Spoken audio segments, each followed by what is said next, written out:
नमस्कार मित्रों, Radha Krishna ISPCS classes में आपका हार्दिक स्वागत है। आज हम यहाँ आधुनिक भारत इतिहास के प्रमुख वायसराय और प्रमुख गवर्नर जनरल के शासनकाल में हुई प्रमुख घटनाओं पर चर्चा कर रहे थे। ये दूसरा वीडियो है, एक वीडियो बन चुका है। आज की वीडियो में हम लॉर्ड रीडिंग से चालू करेंगे। जो वायसराय हैं, लॉर्ड रीडिंग, इन वायसराय के शासनकाल में हुई प्रमुख घटनाओं पर चर्चा होगी। लॉर्ड रीडिंग का शासनकाल 1921 ईस्वी से लेकर 1926 ईस्वी तक का रहता है। लॉर्ड रीडिंग का शासनकाल, लॉर्ड रीडिंग के शासनकाल में जब असहयोग आंदोलन 1920 में चल रहा था तो 1922 ईस्वी में चौरी चौरा कांड होता है गोरखपुर में। चौरी चौरा कांड, गोरखपुर में यह कांड हो जाता है जिसमें अंग्रेज पुलिस थाने को जला दिया जाता है, जिसमें लगभग 20 से 25 अंग्रेज जल जाते हैं। तो इस चौरी चौरा कांड के बाद 1922 ईस्वी में ही इस कांड के बाद गांधी जी और कांग्रेस असहयोग आंदोलन को वापस ले लेती है। 12 फरवरी 1922 ईस्वी को असहयोग आंदोलन को वापस ले लिया जाता है। असहयोग आंदोलन क्या हो जाता है, वापस ले लेते हैं। तो यह लॉर्ड रीडिंग के शासनकाल में हुआ था। और क्या घटना होती है, दिसंबर 1923 ईस्वी को स्वराज पार्टी की स्थापना होती है। स्वराज पार्टी की स्थापना CR दास और ML नेहरू, मोतीलाल नेहरू के द्वारा की जाती है। वहीं अन्य क्या घटना होती है, 1925 ईस्वी में एकवर्थ कमेटी की सिफारिश के आधार पर केंद्रीय बजट में रेल बजट को अलग कर दिया जाता है। जो एकवर्थ कमेटी बनती है, रेल बजट को केंद्रीय बजट से अलग कर दिया जाता है। एकवर्थ कमेटी 1925 ईस्वी में केंद्रीय बजट अलग हो जाता है और रेल बजट अलग हो जाता है। केंद्रीय बजट और रेल बजट में विभेद हो जाता है, अलग अलग हो जाते हैं। एकवर्थ कमेटी 1925 की कमेटी ही है यह। अब आइए अगला देखते हैं। दो पार्टियों का गठन होता है 1925 ईस्वी में। एक RSS, राष्ट्रीय स्वयंसेवक संघ, RSS का गठन होता है। वहीं भारतीय कम्युनिस्ट पार्टी का भी गठन होता है। सबसे पहले RSS को देखते हैं। 1925 ईस्वी में RSS, राष्ट्रीय स्वयंसेवक संघ, इसकी स्थापना होती है 1925 में। कहां होती है, यह होती है नागपुर में। नागपुर में स्थापना होती है। डॉक्टर हेगड़ेवाड़ और दूसरे हैं गोलवरकर, KV गोलवरकर नाम है इनका। क्या नाम है, KV गोलवरकर और डॉक्टर हेगड़ेवार के द्वारा RSS, राष्ट्रीय स्वयंसेवक संघ की स्थापना नागपुर में होती है। वहीं कानपुर में 1925 ईस्वी में राष्ट्रीय स्वयंसेवक संघ की स्थापना होती है। नहीं, भारतीय कम्युनिस्ट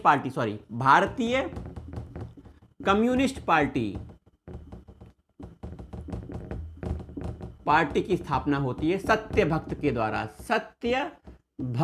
सत्यभक्त के द्वारा भारतीय कम्युनिस्ट पार्टी की स्थापना कहां होती है, कानपुर में होती है।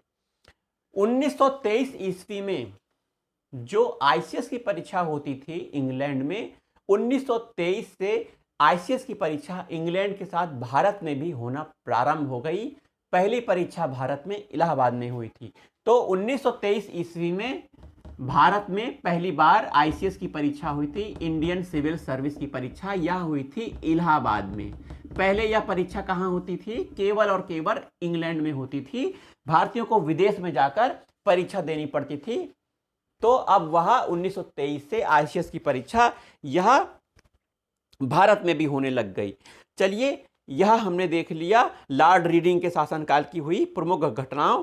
अब आइए अगला, वायसराय लॉर्ड इरविन। 1926 से 1931 का समय लॉर्ड इरविन का है। इरविन के समय कौन कौन सी मुख्य घटनाएं होती हैं, इस पर चर्चा कर लेनी जरूरी है। इरविन, इरविन ऐसे लिखिए, चाहे इरविन ऐसे लिख दीजिए। 1926 से 31 तक का समय लॉर्ड इरविन का है। सबसे पहले साइमन कमीशन, साइमन कमीशन, क्योंकि 1927 ईस्वी में साइमन कमीशन की गठन की जाती है और यह भारत में 1928 ईस्वी में आता है। यह गोरे लोगों का दल होता है जिसमें कोई भारतीय सदस्य शामिल नहीं होता है। तो सभी दलों द्वारा, लगभग सभी दलों द्वारा साइमन कमीशन का विरोध किया जाता है। साइमन कमीशन का गठन 1927 ईस्वी में हुआ था लॉर्ड इरविन के शासनकाल में। वहीं एक और कमीशन था sir Harcourt Butler committee, Harcourt sir Butler committee. यह नवंबर 1927 में गठित हुई थी। ब्रिटिश और रजवाड़ों के बीच रिलेशन के संबंध में हरकोट कमेटी का गठन किया गया था। सर हरकोट कमेटी का गठन ब्रिटिश भारत और रजवाड़ों के बीच संबंध स्थापित करने के लिए नवंबर 26 लिख गया है, 27 में गठित की गई थी। वहीं अखिल भारतीय युवा कांग्रेस की स्थापना 1928 में की गई थी।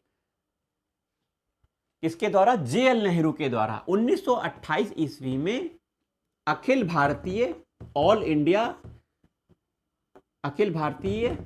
युवा कांग्रेस,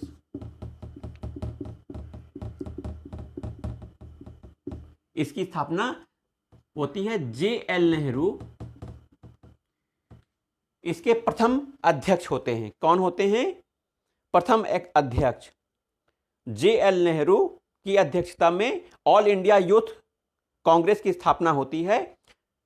अध्यक्ष जेएल नेहरू बनाए जाते हैं। चेयरमैन कौन बनाया जाता है? जेएल नेहरू बनाए जाते हैं। तो 1928 में यह गठित होती है। कब होती है? 1928 में। वहीं 1928 ईस्वी में साइमन कमीशन के विरोध के बाद अंग्रेजों ने, जिसमें लॉर्ड बर्केनहेड का नाम प्रमुख रूप से सामने आता है, उन्होंने भारतीयों को चुनौती दी कि आप अपना ऐसा संविधान बना लें जो सर्वसम्मति से सब दलीय लोग मान सकें। तो नेहरू रिपोर्ट बनाई गई। 8 सदस्यीय नेहरू रिपोर्ट 1928 में बनी थी। 1928 में नेहरू रिपोर्ट बनी थी। नेहरू रिपोर्ट का विरोध सुभाष चंद्र बोस, जेएल नेहरू के द्वारा किया गया, क्योंकि नेहरू रिपोर्ट डोमिनियन स्टेट की मांग करती है, अधिराज्य दर्जा देने की मांग करती है भारत को। वहीं जवाहरलाल नेहरू और सुभाष चंद्र बोस, जो युवा वर्ग के नेता थे, वह पूर्ण स्वराज की मांग करते हैं। तो नेहरू रिपोर्ट 1928 में प्रस्तुत की गई। नेहरू रिपोर्ट 8 सदस्यीय थी। इसका विरोध हिंदू महासभा और मुस्लिम लीग के साथ साथ जवाहरलाल नेहरू और सुभाष चंद्र बोस करते हैं। अब आइए, नेहरू रिपोर्ट पर बात हो गई। अब आगे देखते हैं क्या क्या बात है। नेहरू रिपोर्ट के बाद नेहरू रिपोर्ट को मानने के लिए, इसकी जो अनुशंसाएं हैं लागू करने के लिए सरकार को 1 साल का समय दिया गया। 1 साल का समय व्यतीत होने के बाद भी सरकार ने नेहरू रिपोर्ट पर कोई विचार नहीं किया, कोई भी कानून नहीं लागू किया। तो लाहौर का अधिवेशन होता है दिसंबर 1929 में। 1929 ईस्वी के दिसंबर महीने में लाहौर का अधिवेशन होता है, जिसमें गांधी जी जेएल नेहरू को अध्यक्ष बना देते हैं और जेएल नेहरू इस लाहौर अधिवेशन में क्या करते हैं? पूर्ण स्वराज की मांग करते हैं। पूर्ण स्वराज की मांग जेएल नेहरू के द्वारा लाहौर अधिवेशन में कर दी गई। वहीं लाहौर अधिवेशन में दूसरी महत्वपूर्ण बात यह थी कि लाहौर अधिवेशन में कांग्रेस कमेटी ने सविनय अवज्ञा आंदोलन प्रारंभ करने की अनुमति दे दी। तो लाहौर अधिवेशन हो गया। अब लाहौर अधिवेशन में ही 26 जनवरी 1930 का समय निर्धारित कर दिया गया। 1930 का समय निर्धारित कर दिया गया प्रथम स्वतंत्रता दिवस मनाने के लिए। स्वतंत्रता दिवस मनाने के लिए निर्धारित कर दिया गया 26 जनवरी 1930 का। तो यह समय हो गया। उसके बाद क्या होता है, गांधी जी द्वारा सविनय अवज्ञा आंदोलन प्रारंभ किया जाता है। कब? 12 मार्च 1930 ईस्वी को दांडी यात्रा प्रारंभ होती है।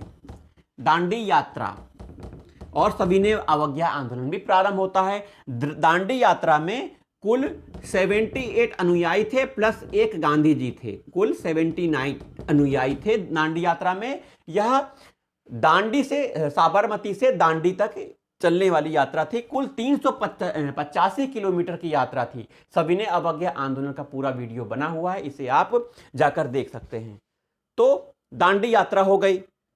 उसके बाद क्या हुआ, 1930 से 31 में पहला गोलमेज सम्मेलन हुआ था। 1930 और 31 के समय प्रथम गोलमेज सम्मेलन का आयोजन किया गया, राउंड टेबल कॉन्फ्रेंस।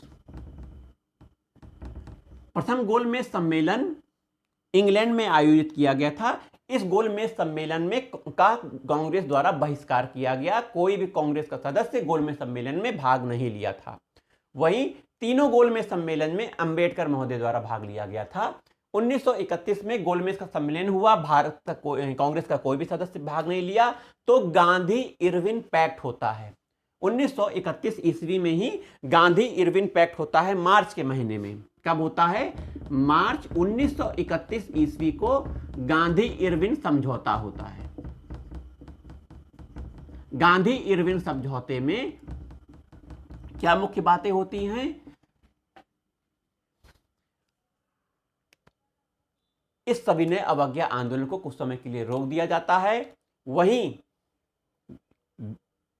कांग्रेस का सदस्य इंग्लैंड में होने वाले गोलमेज सम्मेलन में भाग लेगा। वहीं भारतीयों की जो मांग थी, जैसे राजनीतिक सत्याग्रहियों को बंदी बना लिए गए हैं, उनको जेल से रिहाई देना, उनकी संपत्तियां जो हड़प ली गई हैं, कुर्की कर ली गई है, उसको भी वापस करना, शांतिपूर्ण धरना देने की आज्ञा देना, नमक कानून बनाने का भी आज्ञा देना, इस तरह की मांगे मान ली गई थी। तो यह सब कार्यकाल इरविन के समय का था। अब इरविन के समय का कार्यकाल खत्म हुआ। अब अगला का शासनकाल आता है लॉर्ड वेलिंगटन का। 1931 से 1936 समय का लॉर्ड वेलिंगटन का समय आता है। अब इनके शासनकाल में क्या क्या हुआ, उस पर चर्चा कर लेते हैं। कौन है? Wellington, Lord Wellington. 1931 से 1936 तक का समय। तो गांधी जी द्वितीय गोलमेज सम्मेलन में भाग लेने के लिए एकमात्र कांग्रेस के प्रतिनिधि के रूप में इंग्लैंड जाते हैं। तो इनके समय हुआ था 1931 ईस्वी में द्वितीय गोलमेज सम्मेलन हुआ था। द्वितीय गोलमेज सम्मेलन। यह सम्मेलन असफल हुआ। पृथक निर्वाचक मंडल नहीं माना गया गांधी जी के द्वारा। अल्पसंख्यक के मुद्दे पर यह गोलमेज सम्मेलन असफल साबित हुआ। गांधी जी वापस आ जाते हैं और सविनय अवज्ञा आंदोलन फिर चालू हो जाता है। 19 मई महीना 1934 ईस्वी में सविनय अवज्ञा आंदोलन, सिविल डिसओबीडियंस मूवमेंट को खत्म हो जाता है, समाप्त हो जाता है। तो द्वितीय गोलमेज सम्मेलन समाप्त हो गया। अब क्या हुआ? 1932 ईस्वी की घटना देखिए। रैमजे मैकडोनाल्ड आयोग या सांप्रदायिक अवार्ड,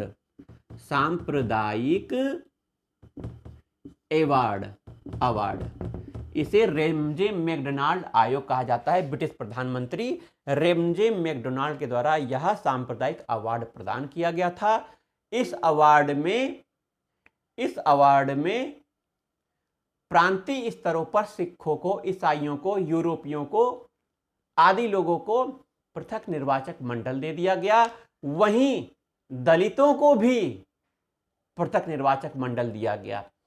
उत्तर पश्चिम सीमांत प्रांत को छोड़कर सभी जगहों पर महिलाओं के लिए भी सीटों का रिजर्वेशन कर दिया गया। वहीं मराठा भाई लोगों के लिए भी 7 सीटें बॉम्बे प्रेसिडेंसी में रिजर्व घोषित कर दी गई। तो यह जो सांप्रदायिक अवार्ड 1932 ईस्वी में प्रधानमंत्री द्वारा दिया गया था, ब्रिटिश के प्रधानमंत्री द्वारा, रैमजे मैकडॉनल्ड के द्वारा, इसमें मुद्दा यह था कि जो दलितों को दिया गया सांप्रदायिक निर्वाचक मंडल वह विवाद का कारण बना। गांधी जी इस समय पूना के यरवदा जेल में बंद थे। उन्होंने जब यह सुना तो वह भूख हड़ताल पर बैठ गए और पूना पैक्ट होता है 1932 में गांधी जी और इरविन के बीच में।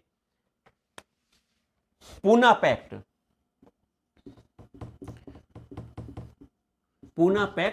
किसके बीच होता है? गांधी और अंबेडकर के बीच में। इस पूना पैक्ट में क्या होता है? जो दलितों को दिया जाने वाला सांप्रदायिक निर्वाचक मंडल, इसको रद्द कर दिया जाता है। वहीं केंद्रीय स्तर पर दलितों के लिए 18% सीटें, केंद्रीय स्तर पर दलितों के लिए 18% सीटें, वहीं प्रांतीय स्तर पर दलितों के लिए 148 सीटें यह प्रांतीय स्तर पर, और 18% सीटें यह केंद्रीय स्तर पर दलितों के लिए रिजर्व कर दी गई। तो यह बात हो गई पूना पैक्ट 1932 ईस्वी में हो गया। सितंबर 1932 ईस्वी में हुआ था। कब हुआ था? सितंबर 1932 ईस्वी में। तो यह घटना हो गई पूना पैक्ट की। अब आइए आगे देखते हैं। भारतीय सैन्य अकादमी 1932 में ही भारतीय सैन्य अकादमी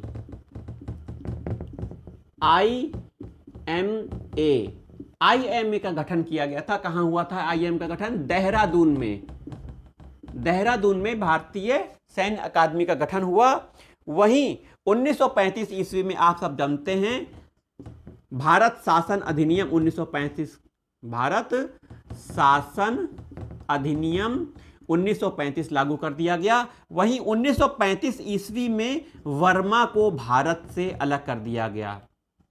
वर्मा भारत से अलग हो गया 1935 में, याद रखिएगा। वर्मा को 1935 ईस्वी में भारत से अलग कर दिया गया। वहीं एक महत्वपूर्ण पार्टी का गठन हुआ था, कांग्रेस समाजवादी पार्टी। कांग्रेस समाजवादी पार्टी का गठन मीसू मसानी, राम मनोहर लोहिया, नरेंद्र देव आदि के द्वारा किया गया था 1934 ईस्वी में। बहुत इंपॉर्टेंट घटना है। 1934 ईस्वी में किसका गठन हुआ था? कांग्रेस समाजवादी पार्टी।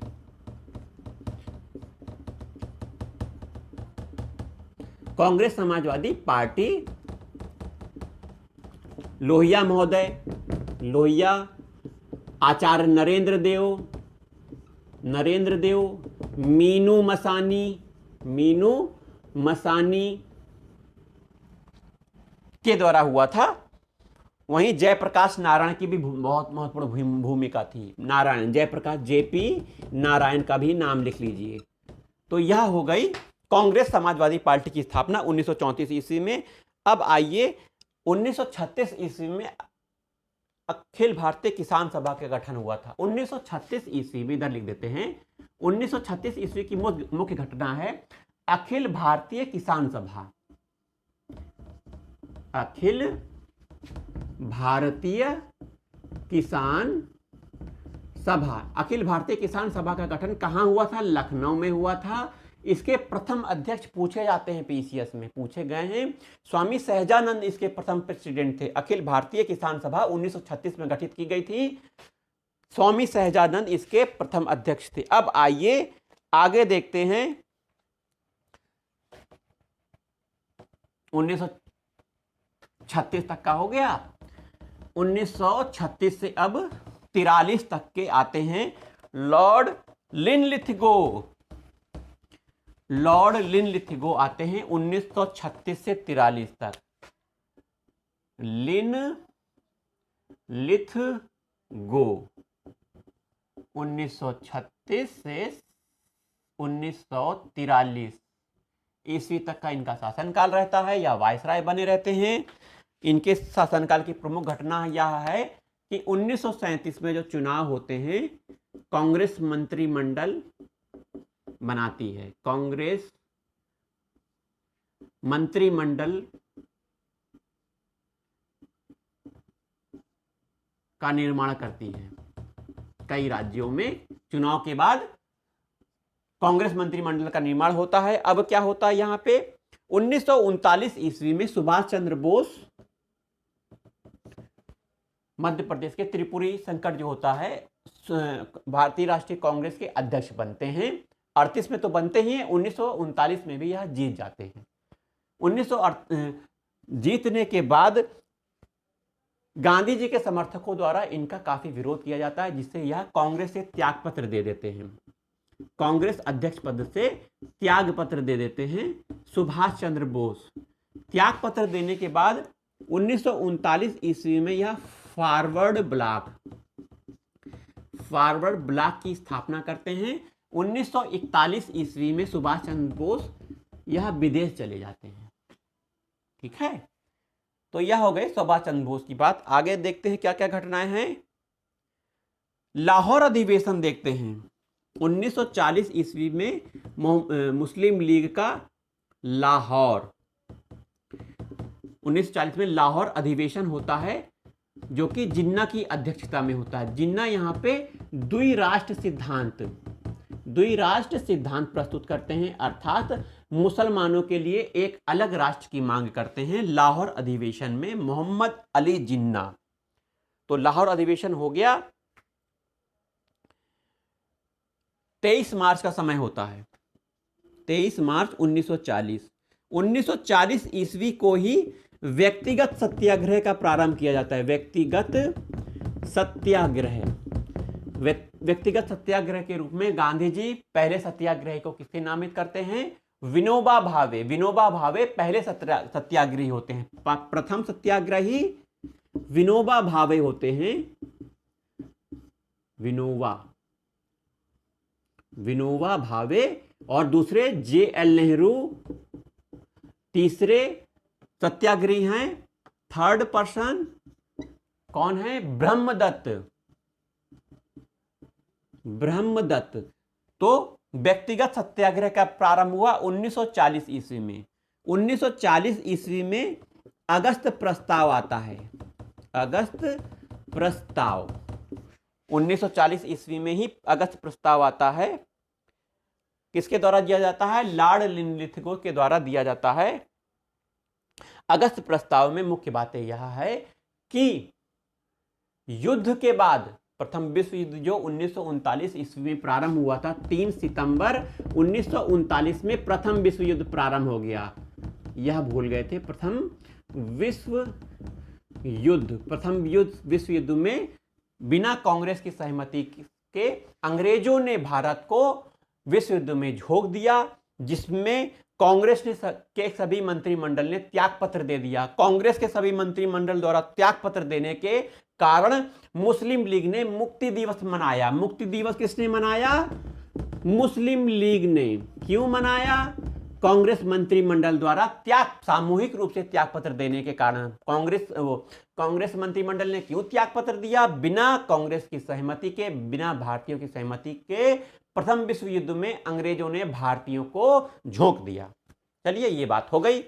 अब अगस्त प्रस्ताव हो गया। अगस्त प्रस्ताव में यह बात की गई थी लॉर्ड लिनलिथगो के द्वारा कि युद्ध के बाद अधिराज्य का दर्जा दिया जाएगा, युद्ध के बाद संविधान निर्माण किया जाएगा। 1942 में किस प्रस्ताव आता है, 1942 ईस्वी में क्रिप्स मिशन भी यही है।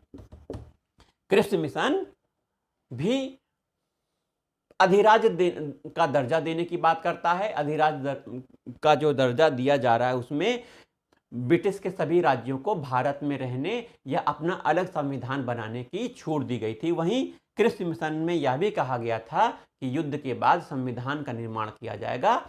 इसे गांधी जी ने उत्तर तिथीय चेक कहा, क्रिप्स मिशन को उत्तर तिथीय चेक कहा। वहीं जवाहरलाल नेहरू ने टूटते हुए बैंक का उत्तर तिथीय चेक कहा क्रिप्स मिशन को। चलिए, यह बातें हो गई क्रिप्स मिशन की। अब 1942 ईस्वी में बहुत इंपॉर्टेंट घटना है। 8 अगस्त 1942 ईस्वी में बंबई के ग्वालियर टैंक में भारत छोड़ो आंदोलन प्रारंभ करने का प्रस्ताव पारित होता है। वर्धा योजना जो प्रस्तुत की गई थी वह 7 अगस्त को कांग्रेस ने उसकी अनुमति दे दी। 8 अगस्त को बंबई के ग्वालियर टैंक में गांधी जी द्वारा भाषण दिया गया। उन्होंने करो मरो का नारा दिया गया, अंग्रेजों भारत छोड़ो का नारा दिया गया, और यह भी कहा गया कि आगे आने वाले समय में इस आंदोलन का कोई नेतृत्वकर्ता नहीं होगा क्योंकि बहुत से नेताओं को गिरफ्तार किया जा सकता है। अतः प्रत्येक व्यक्ति जो इस आंदोलन में शरीक हो रहा है वह इस आंदोलन का नेतृत्वकर्ता स्वयं होगा।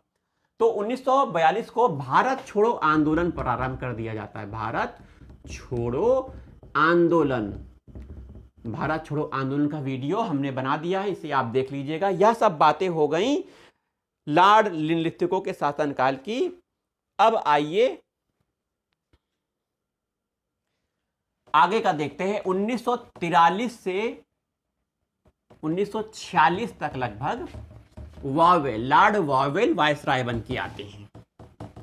वायसराय बन के आते हैं, ज्यादा नहीं बचा है। लॉर्ड वावेल 1943 से 46-47 तक ये रहते हैं, 46 तक समझिए। तो 1945 ईस्वी में वावेल योजना प्रस्तुत की जाती है, वावेल योजना। और 1945 ईस्वी में इस वावेल योजना पर चर्चा करने के लिए शिमला कॉन्फ्रेंस का आयोजन किया जाता है। शिमला कॉन्फ्रेंस, शिमला कॉन्फ्रेंस का आयोजन कर दिया जाता है। तो यह बातें हो गई वावेल योजना और शिमला कॉन्फ्रेंस की। वहीं 5 नवंबर 1945 को भारतीय राष्ट्रीय सेना, 5 नवंबर 1945 को भारतीय राष्ट्रीय सेना के मुकदमे की सुनवाई होती है। के मुकदमे की सुनवाई कहां होती है, यह इंपॉर्टेंट प्रश्न है। भारतीय राष्ट्रीय सेना के मुकदमे की सुनवाई, भारतीय राष्ट्रीय सेना को IM के मुकदमे की सुनवाई दिल्ली में होती है। यह इंपॉर्टेंट है, कहां होती है, दिल्ली में होती है। वहीं फरवरी का महीना है और 1946 का समय है। फरवरी 1946 ईस्वी में क्या होता है, भारतीय शाही नौसेना का विद्रोह, शाही नौसेना विद्रोह कर देती है। इंपॉर्टेंट डेट है, फरवरी 1946 में भारतीय शाही नौसेना का विद्रोह हो जाता है। वहीं आगे क्या होता है, 19 फरवरी को कैबिनेट मिशन की घोषणा कर दी जाती है ब्रिटिश प्रधानमंत्री के द्वारा। 19 फरवरी 1946 को, 19 फरवरी 1946 को कैबिनेट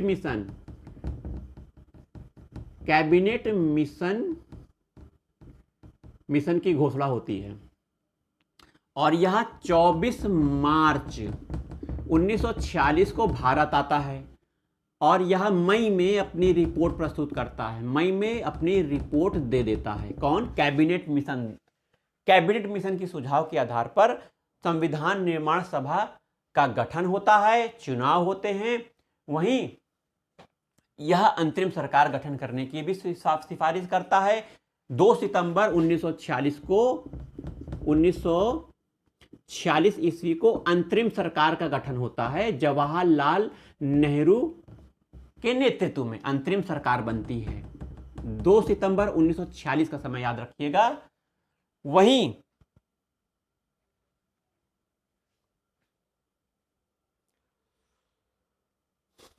संविधान जो बनती है, संविधान उसकी प्रथम बैठक कब होती है, 9 दिसंबर 1946 को संविधान सभा की पहली बैठक होती है। संविधान सभा की पहली बैठक, तो संविधान सभा की पहली बैठक 9 दिसंबर 1946 को हो जाती है। अब क्या होता है, जब अंतरिम सरकार बन जाती है और मुस्लिम लीग उसमें शरीक नहीं होती है, तो एक वो मुस्लिम लीग के द्वारा प्रत्यक्ष कार्यवाही दिवस मनाई जाती है 16 अगस्त 1946 ईस्वी को। तो 16 अगस्त, इधर लिख देते हैं, 16 अगस्त 1946 ईस्वी को मुस्लिम लीग क्या करती है? प्रत्यक्ष कार्यवाही। प्रत्यक्ष कार्यवाही का क्या अर्थ है?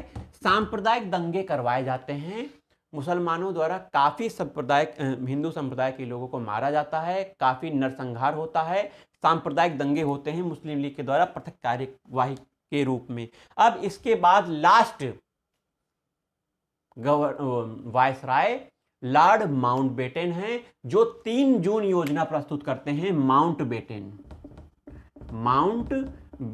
3 जून योजना, यह क्या योजना है? 3 जून योजना में कहा गया है कि 1948, कौन सा महीना है? माउंटबेटन यह घोषणा करते हैं कि जून 1948 को तक भारत को स्वतंत्र कर दिया जाएगा। 3 जून योजना जब माउंटबेटन प्रस्तुत करते हैं तो इसमें भारत और पाकिस्तान का बंटवारा करने के बाद भारत को स्वतंत्रता दे दी जाती है। तो आज की वीडियो में इतना ही। जय हिंद, जय भारत।